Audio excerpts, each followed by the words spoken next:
আমাকে আগে আসতেছি, আপনি কোনদিন ধরাচ্ছিস খান। আর এটা হচ্ছে আপনার মূল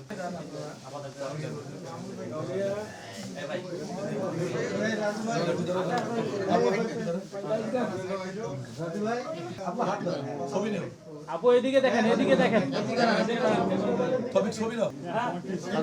আমরা ছবি কালেক্ট করে দিয়ে দিই।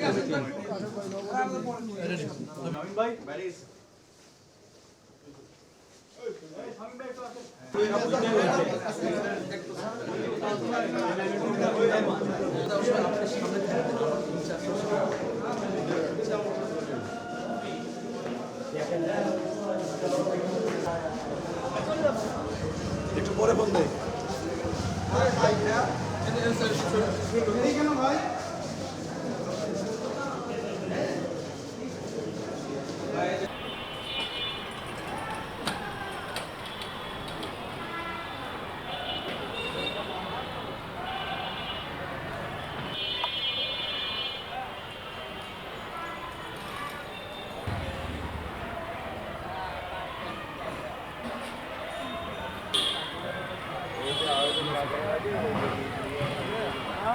আক্তার হোসেনের মনোনয়ন সংগ্রহের মাধ্যমে আমরা আজকে আমাদের সংসদের তরুণ নেতৃত্বের যে জয়যাত্রা সেটার শুভ সূচনা করলাম এবং আমরা বিশ্বাস করি ইনশাআল্লাহ ত্রয়োদশ জাতীয় সংসদ নির্বাচনে রংপুর ৪ আসনে আক্তার হোসেনের বিজয়ের মাধ্যমে আমরা জাতীয় সংসদে তরুণ নেতৃত্বের ভিত্তিপ্রস্তর স্থাপন করব এবং বাংলাদেশপন্থী রাজনীতির শুভ সূচনা করব ইনশাআল্লাহ।